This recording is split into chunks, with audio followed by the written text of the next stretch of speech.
Día 690 de nuestro diario y el título es Céntrate. Empezamos con esta imagen, este chiquillo que está ahí haciendo los deberes y viene el pajarito y se distrae, ¿no? Te distraes con una mosca, te distraes con cualquier cosa, así que haz el favor y céntrate. Esto, ayer empezaron los colegios y cuántas veces lo van a decir los padres a los hijos durante este curso. Céntrate, céntrate. Hay muchas cosas, no pierdas de lo que es importante. Pues hoy vamos a leer una lectura que nos va a centrar, sobre todo en nuestra fe.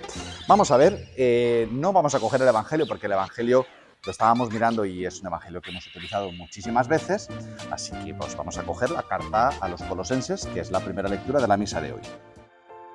Dice así: Hermanos, ya que habéis aceptado a Cristo Jesús el Señor, proceded unidos a Él, arraigados y edificados en Él, afianzados en la fe que os enseñaron y rebosando agradecimiento. Cuidado con que nadie os envuelva con teorías y con vanas seducciones de tradición humana, fundadas en los elementos del mundo y no en Cristo. Porque en Él habita la plenitud de la divinidad corporalmente, y por Él, que es cabeza de todo principado y potestad, habéis obtenido vuestra plenitud. En Él habéis sido también circuncidados con una circuncisión no hecha por manos humanas, mediante el despojo del cuerpo de carne, sino con la circuncisión de Cristo. Por el bautismo fuisteis sepultados con Cristo y habéis resucitado con Él, por la fe en la fuerza de Dios que lo resucitó de los muertos. Y a vosotros, que estabais muertos por vuestros pecados y la incircuncisión de vuestra carne, os vivificó en Él y os perdonó todos los pecados. Canceló la nota de cargo que nos condenaba con sus cláusulas contrarias a nosotros, la quitó de en medio, clavándola en la cruz, y destituyendo por medio de Cristo a las potestades y los principados, los exhibió en público espectáculo y los llevó cautivos en su cortejo. Palabra de Dios. Bien, pues esto nos centra porque uno de los principales problemas es, hoy por lo menos, aquí yo hoy voy a dar mi opinión de cómo muchas veces pues, tú ves la iglesia, la fe, el mundo, etc. Y es que pues vivimos en un mundo que es neopagano, ¿vale? ¿Por qué hablo de neopagano? Porque el pagano, digamos, el Imperio Romano de hace 2000 años, que perseguía a los cristianos, que tenía una forma de vida totalmente diferente, el cristianismo estuvo firme, y mira que los mataban como chinches, los echaban a los leones, los martirizaban, y era un mundo que era hostil. El Papa Francisco lo ha dicho más de una vez, y a mí me ha gustado repetirlo, de que no nos podemos quedar hoy lamentándonos en que es que la gente no viene a las iglesias o la gente no va a misa porque es que el mundo está muy mal. A ver, el mundo está como está, pero el problema es la secularización interna. Hace ya muchos años, puede que unos 20 años, la Conferencia Episcopal Española sacó un documento precisamente hablando de esto, de la secularización interna. Por ejemplo, esta iglesia, ¿vale? Obviamente está en proceso de restauración, rehabilitación, etc. Y lo primero que ha habido que mirarle es cómo está su estructura, la firmeza de los cimientos y la estructura que los sostiene. Afortunadamente está bien, entonces lo que hay que hacer es, pues, como se dice, chapa pintura, ¿vale? O sea, lo que rodea, lijar, pintar y lo que es como lo más superficial. Pero el centro es firme. Lo mismo le sucede a nuestra fe. Cuando la fe es firme y tiene el centro fuerte, pues nada lo puede tirar y nada lo puede echar abajo. Sí, el problema no es la secularización del mundo, porque el mundo es secular. El problema es la secularización interna. ¿Y qué sucede cuando la secularización se da dentro? ¿O qué la causa? ¿O es como la pescadilla que se muerde la cola? Se retroalimenta. Y es cuando se pierde el centro. ¿Cuál es el centro de nuestra fe?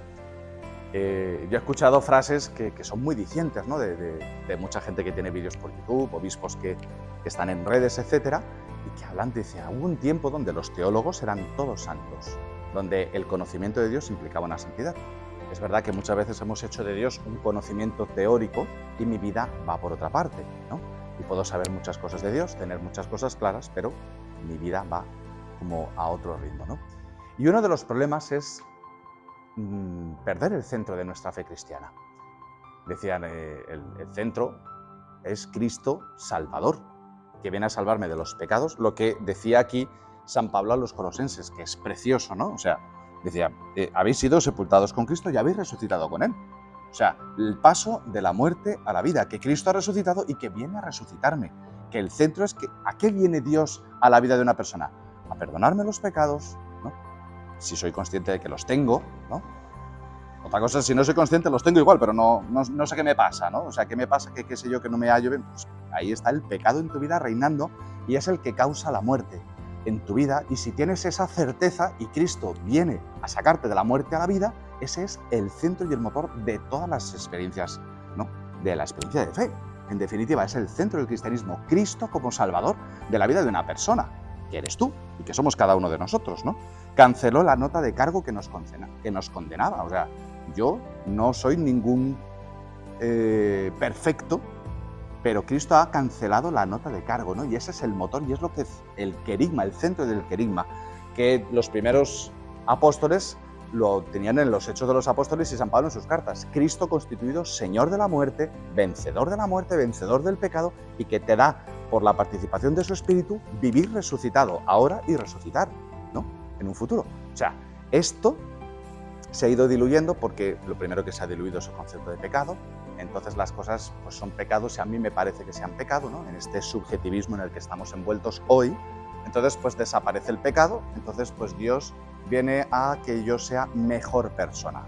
A mí yo le tengo, perdonarme, una manía especial a esa expresión, ser mejor persona. O sea, Cristo no ha venido, imagínate, San Pablo a los colosenses, Él ha venido a pasarnos a ser mejor personas. No, Él ha dicho, Él ha venido a pasarme de la muerte a la vida, ¿no? Cuando se diluye el pecado, entonces lo que a mí me hace sufrir es lo que me rodea, ¿vale? Las circunstancias, las cosas, etc.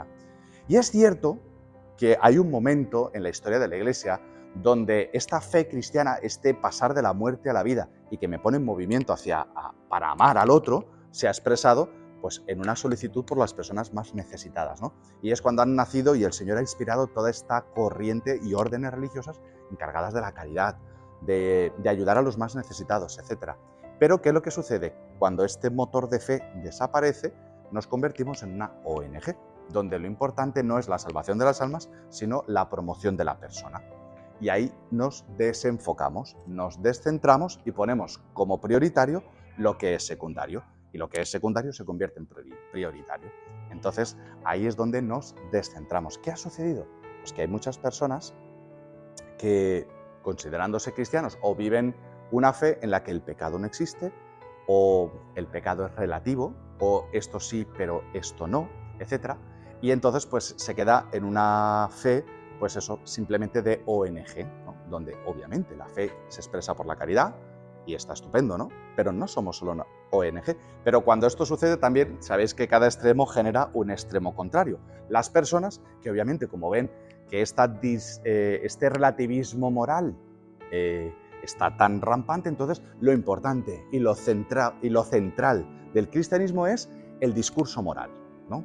Entonces, pues ahí es donde pues, lo importante es pues, que quede claro la posición de la Iglesia respecto al LGTBI, respecto a la ideología de género, frente a la homosexualidad, frente al aborto, frente a la eutanasia, y son los puntos candentes en los que, claro, obviamente la Iglesia tiene mucho que decir, pero como consecuencia del centro, Cristo muerto, resucitado por nuestros pecados y que nos da la posibilidad de una vida nueva. Obviamente, si eso lo quito, pues se quita el pecado y al final lo que me hace sufrir son las cosas y hay que arreglar, pues eso, o bien la pobreza, o bien la injusticia, o simplemente, pues bueno, otras cosas, ¿no? Simplemente Dios no tiene nada que darme. Pero si desaparece este centro, nos podemos ir al otro lado, y es un discurso moral sin Cristo, sin la gracia, ¿no? Obviamente, a una persona no le puedes meter el discurso moral si antes no le has hecho descubrir lo que es el pecado, el sufrimiento que tiene dentro y la muerte que genera el pecado en ti para poderle dar una buena noticia. Si no, se convierte el cristianismo en un moralismo, donde lo importante y lo fundamental es cumplir unas normas morales. Claro que hay que cumplirlas. Si estamos llamados a vivir en plenitud, pero fruto de un encuentro con Cristo. Sea lo que sea, el centro de nuestra fe es el querigma, el anuncio de Jesucristo muerto y resucitado. Si no, nos vamos a los dos extremos, o bien a la ONG o bien al moralismo. Así que es necesario, por eso, anunciar a tiempo y a destiempo a Jesucristo resucitado, muerto por tus pecados, que te quiere, que te da la posibilidad de una vida nueva, que te da de su espíritu, y a partir de ahí, pues vamos a ver esto cómo se vive. El catecismo de la Iglesia Católica está muy bien estructurado. Entonces lo primero que te habla es ¿quién es Dios? ¿Es posible conocerlo? ¿Qué es lo que te da Dios? ¿Cuál es la situación del hombre? La salvación en Cristo, y a partir de ahí la vida de fe, los sacramentos y luego la vida moral. Obviamente yo no puedo ir, sobre todo a personas que no han tenido esta experiencia de fe, no te puedo exigir, te puedo llamar y te puedo decir que la verdad a la que estás llamado es esta vida moral, pero para eso te tengo que dar a Cristo, te tengo que dar la fe, la vida de gracia, la vida de oración, la vida de sacramentos, y luego, obviamente, experimentarás la riqueza y la maravilla que es, pues, la vida moral en Cristo, ¿no? Así que, bueno, hoy esto daría para muchísimo más. Llevo más de 10 minutos y es el tope que le pongo a estos vídeos diarios, así que lo dejamos aquí y nos despedimos, como siempre, rezando por la paz y por nuestros hermanos enfermos. Dios te salve María, llena eres de gracia, el Señor es contigo. Bendita tú eres entre todas las mujeres y bendito es el fruto de tu vientre, Jesús. Santa María, Madre de Dios, ruega por nosotros pecadores, ahora y en la hora de nuestra muerte. Amén. Hasta el próximo vídeo y vaya usted con Dios.